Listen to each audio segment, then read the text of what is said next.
जरिया नहीं बनेगा तो मिलन नहीं होगा। वो कोहराम जरिया बन गया, उसे लोगों को वहाँ तक पहुँचने का मौका मिला और वहाँ गए, उन्होंने सत्संग सुना, उसी से सब भ्रम टूट गया।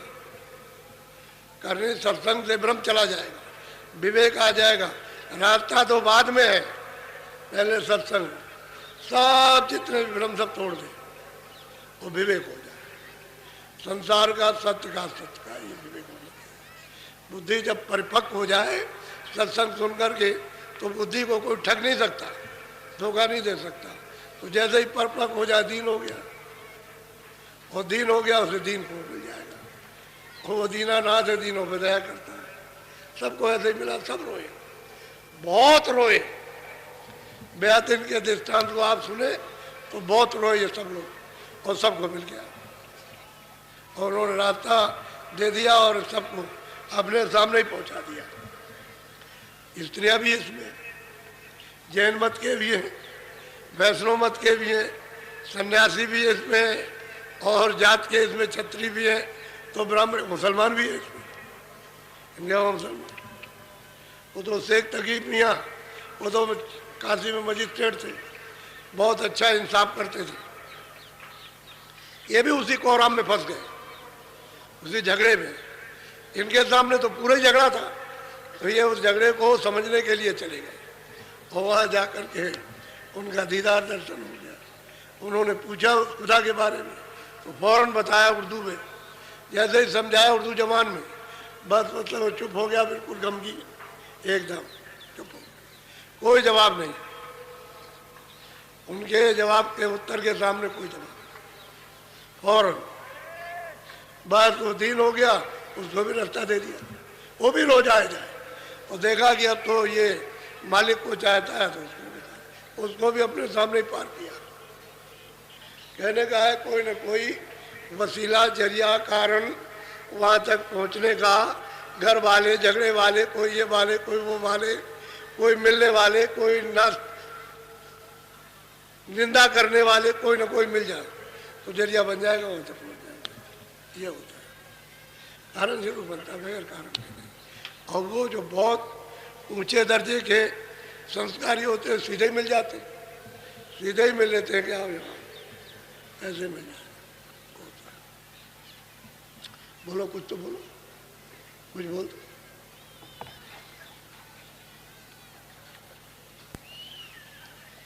प्रिय लाल लख बात ये अनंत न्यारी कही, सूझ मूझ ही ये सोई जब अरूप गति को कहते हैं कि जब उनकी आँख खुल गई और ऊपर के लोकों में, मंडलों में, ब्रह्मांडों में गए, और जब उन्होंने अपनी आँख से देखा जा करके, तो वो कहते हैं ये रत और आनंद, ये अकथ है, अगाध है, लिखा नहीं जा सकता है।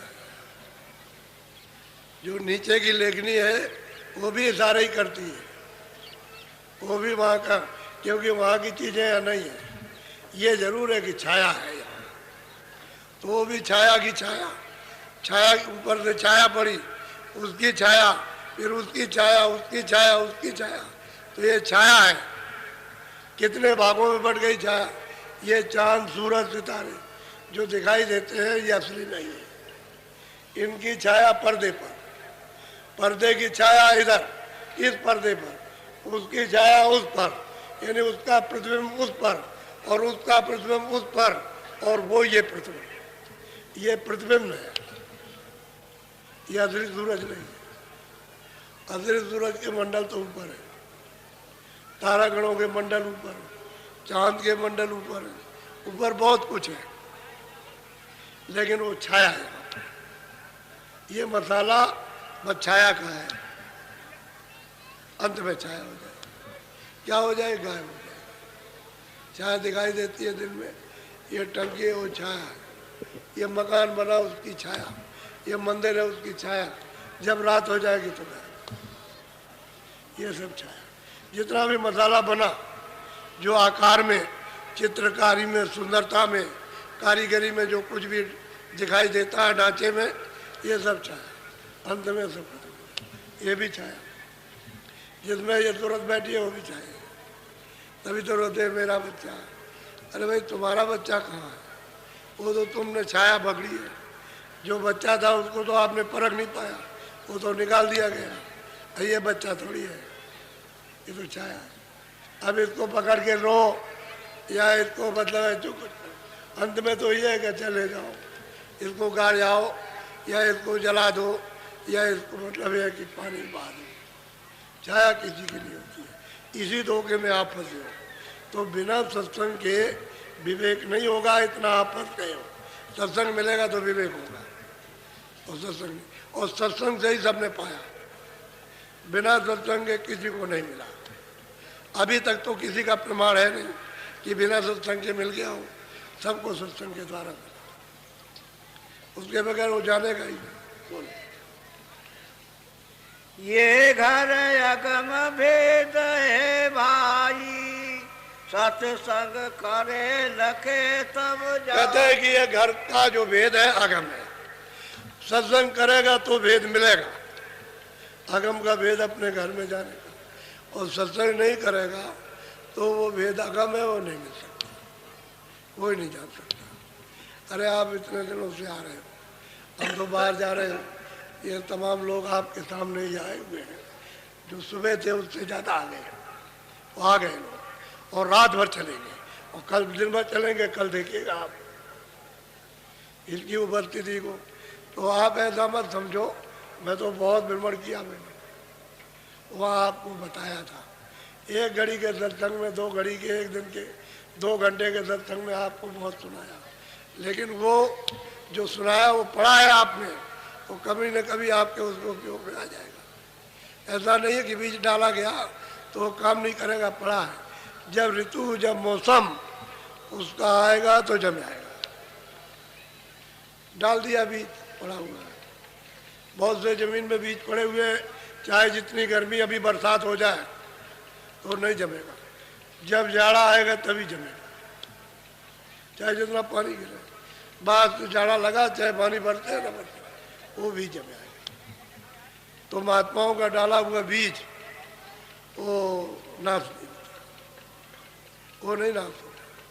वो जब मौसम आएगा, उसकी जब बाहर आएगी तो बस और जमेगा, कल्ला दे जाएगा, तब काम होगा। ये तो ये इतने दूर दूर से आए हैं, तो ऐसा नहीं है कि मैं कहीं गया नहीं था। मैंने दौड़ा करके बहुत मेहनत की। अब तो मेरी उम्र बहुत हो गई, वैसे अभी मैं मेहनत करता हूँ, कम थोड़ी मेहनत करता हूँ, बहुत करता हूँ। तो सत्संग से मिलता है आपको जो कुछ भी जानकारी और परिचय जो कुछ मिला, सत्संग से मिला। सत्संग नहीं मिलता तो कुछ नहीं होता। और जो कुछ भी आपने अंदर जो चलने का जाना, जो देखा और सुना, वो सत्संग से ही आपने पाया, वैसे नहीं पाया। वैसे तो क्रिया तो आप पहले भी करते थे, लेकिन मालूम नहीं था कि दरवाज़ा कहाँ है और कैसे आँख खुलेगी, कैसे कान खुलेंगे, किधर से आवाज़ आती है, किधर से देखा जाएगा, आपको पता ही नहीं था। सत्संग से मिला। और प्रियालाल कहते हैं कि भाई बिना सत्संग हमको भी जो मिला वो सत्संग से मिला। हम अगर उनके पास जाते नहीं, उनके वचन को नहीं सुनते रोज रोज रोज रोज, तो हमको भी कुछ पता नहीं चलता। हमको भी सत्संग ही मिलता, क्योंकि आगम घर का भेद है, सत्संग से। और सत्संग बगैर महात्मा खुश नहीं होते, क्योंकि सत्संग सुनोगे, विवेक आ जाएगा, आपके अंदर गुण आएंगे, तब वो तुम्हारे ऊपर रीच आएंगे, तब रास्ता देते। ऐसे बोलो, बोलो। ये अगाध की बात है अनूपा, बूझे संत मिले कोई भूपा। कहते हैं कि भाई ये अगाध की बात है, कोई संत मिल जाएंगे और कोई जिज्ञासु मिलेगा, तब तो काम बन जाएगा। जिज्ञासा होना चाहिए, उस चीज़ को चाहने वाला कि हम भी प्रभु को प्राप्त करना चाहते हैं, बताने वाले महापुरुष मिल जाए, तब तो अगम का भेद कर जाने का आपको मिलेगा। वैसे नहीं मिल सकता। यही कमी है इस कलयुग में, जो फसाव ज़्यादा हो गया कि महात्माओं का आपने इतनी निंदा की है कि अब आपको शर्म आती है, शर्म आती है। यह आती है और आप डरते हो।